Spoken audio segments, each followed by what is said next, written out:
So over the past few years, I've sort of on and off participated in a Project Life, which essentially is documenting your everyday stories. And this project came out years ago by a designer named Becky Higgins. And the idea was that you to make scrapbooking simple and easy, focusing on those everyday stories in a pocket style scrapbooking. And while I absolutely love this project, one of the things that I found is that the materials that I used for this project were kind of like here, there, and everywhere in my scrapbook space. So I had some materials in my cabinets. I had some materials over here where I keep my kits. I kind of had materials everywhere. And when kits come in for me, I subscribe to the Allie Edwards Story by the Month kits or my Ellie Studio kits. I take a look at the kits and then they get put away and then they get forgotten. What I have found is if I'm going to document my everyday stories, I need an easy way to access my materials. And one of the things that I'm really big on is setting up systems in your crafty space that make it easier for you to scrapbook. So in today's video, I'm going to be organizing my Allie Edwards Story by the Month kits and setting up a cart for my everyday stories so I can just wheel it over to my craft desk and get to work. I will be doing the same process with my Ellie Studio kits and maybe some of my paper person kits as well. I have a few elements that I like to use specifically for this project, but for right now, I really need to get my Story by the Month kits under control. So I spent a few days going through all of those kits and come to find out I had several that I didn't even open. I just kind of looked at the stuff and put it away. And what I did was I organized all of those kits by month because that's the theme of the kits and used organizers that I already have in my stash to organize my goodies. So let's take a look at the process. So for this organization project, I am using a cart from Michaels. I'll make sure to post links to all available products down in the description below.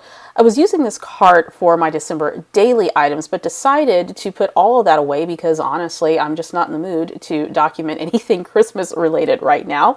So I'm going to clear all of this out and get it ready to set up for my Everyday Stories cart. My idea here is that this is a cart that will exist all throughout the year, and then I can switch things out as needed. But before I get started with organizing my Stories by the Month kits, I need to organize all of that December daily product. I've been wanting to reorganize my December daily supplies anyway, so I went to Michael's and grabbed some organizers to do so. The blue organizer I will use to house any of my papers and such that I use for December daily. And then the thin organizer, which is called a photo and craft organizer, has several cases that can be used to organize my December daily embellishments. Now, I am trying to make things easier on future Victoria, so whenever I go to do December daily, all of these items will be nice, neat, and organized, and then I don't have to look around for stuff. So here I'm just putting some of these items into place, just taking some of the existing organizers I already have, moving things over, and just trying to get stuff as organized as possible. So all I have to do is just pull it out and use it when the time comes to work on my December daily projects.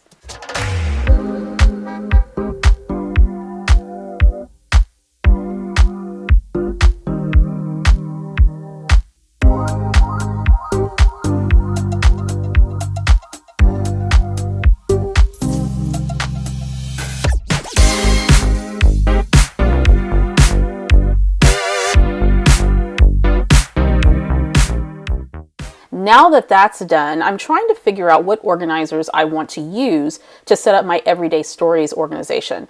One of the things that I like to do is use the stuff that I already have on hand. So I have some containers from the Target Dollar Spot that I bought several years ago, as well as a divided organizer from Ikea.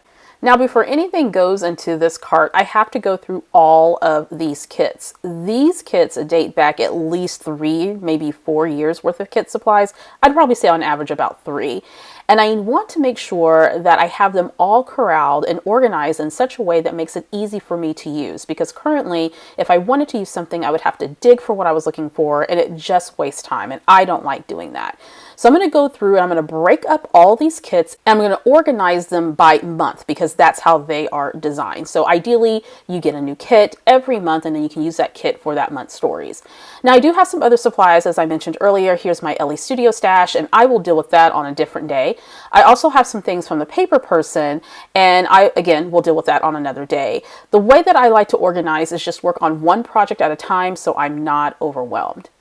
So here are all those Story by the Month kits. Everything is divided out by month, and I use a lot of sticky notes for this project, so I want to make sure that I have everything nice, neat, and organized.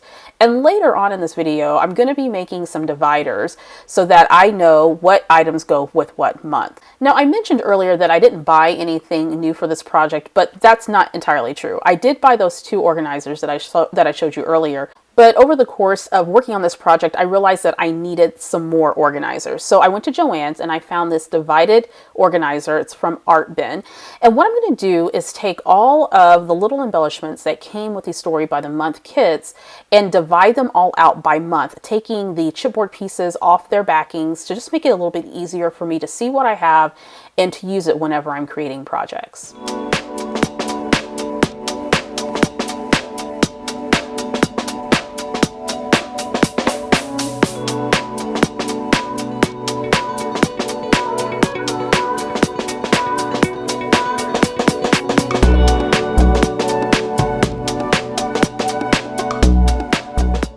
The great thing about this method is that you can actually get a visual representation of what it is that you have. And then of course you can divide things up based on the categories that work for you. So all of these are divided by the month.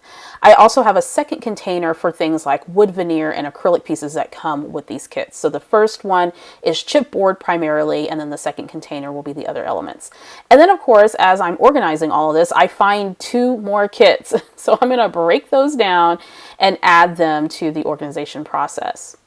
Next, I'm going to empty out all these little bins that I have, and that's where I was housing all the wood veneer and the flare and a bunch of other things. So I'm just going to organize these by category and then add them to one of the divided organizers.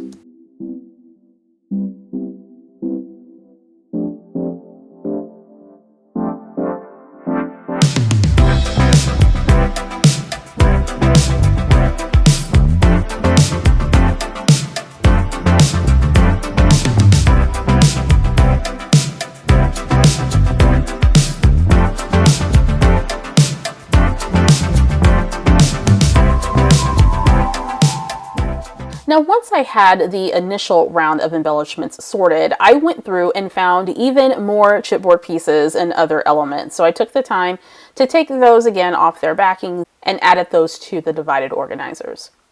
Next up, it's time to organize all the stamps and the 3x4 and 4x6 pocket cards. So again, I have everything separated, divided by month. I'm going through once again to make sure that I'm not missing anything because it seems as though I just keep finding stuff. I also separate any of the stickers and things that came with the kit.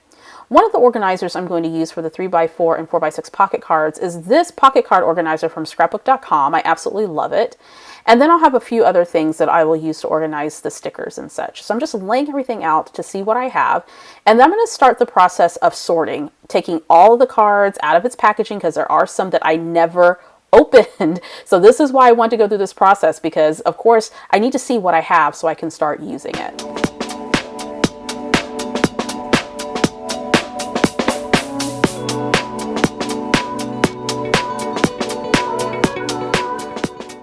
Now that all the sorting is done, both the pocket cards and the stamps, I put everything in its respective organizer. So I have the one from scrapbook.com. This bin is from Ikea. Those are always available at Ikea. Then I spend some time making some dividers just out of some scrap white cardstock that I have. I'm going to laminate those here in just a moment.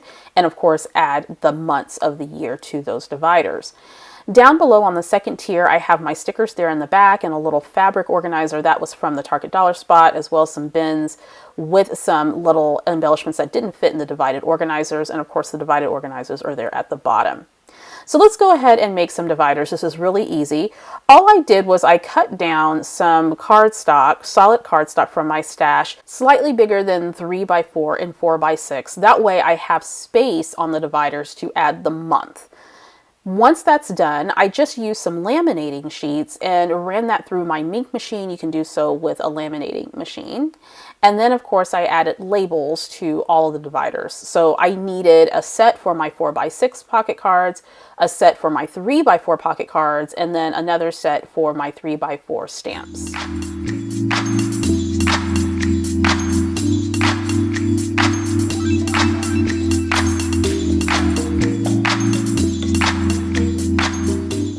Once all that was done, I went ahead and added all of my inserts in between the pocket cards, dividing them up by month, January through December.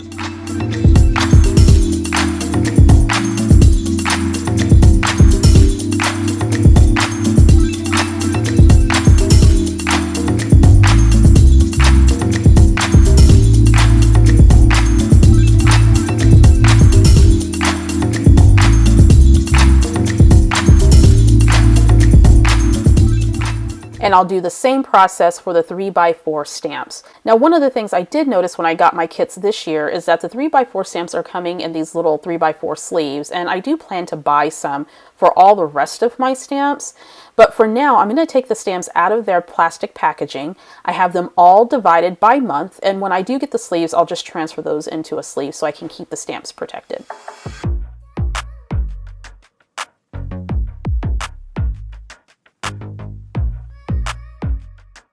And with that, this organization process is done. I love how everything looks so nice, neat, and clean.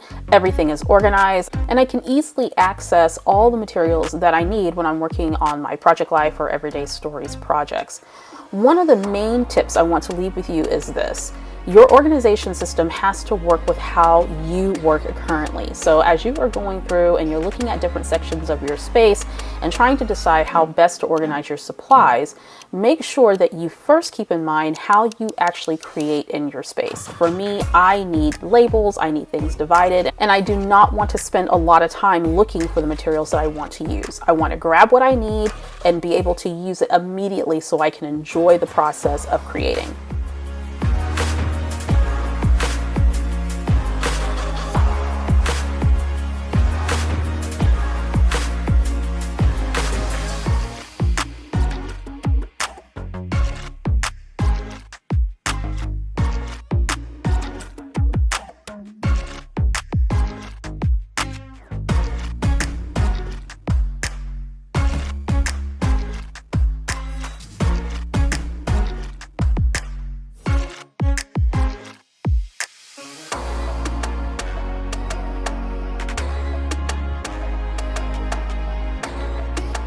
Now, as I mentioned earlier in the video, I'm going to repeat this process for my LE Studio kits and my paper person kits and other materials that I use for my everyday scrapbooking, and just allowing myself to kind of change out these materials every month or so that they stay fresh and that I'm actually using them, not only for my Project Life and Everyday Stories, but also just my regular scrapbooking. So let me know in the comment section if you've been inspired to organize your pocket cards and all the elements that you use for your everyday stories or just your scrapbooking materials in general.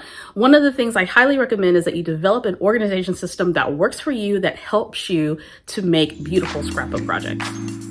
Next up in my 2023 Spring Clean series, I'm going to be tackling my paper collections, my kit collection. So my subscription kits and then other collections that I purchase. This is the area that I store it. I have a lot of things in here that I need to go through and purge and set up a system that's going to work a little bit better than what it has, including my letter stickers. So stay tuned for that.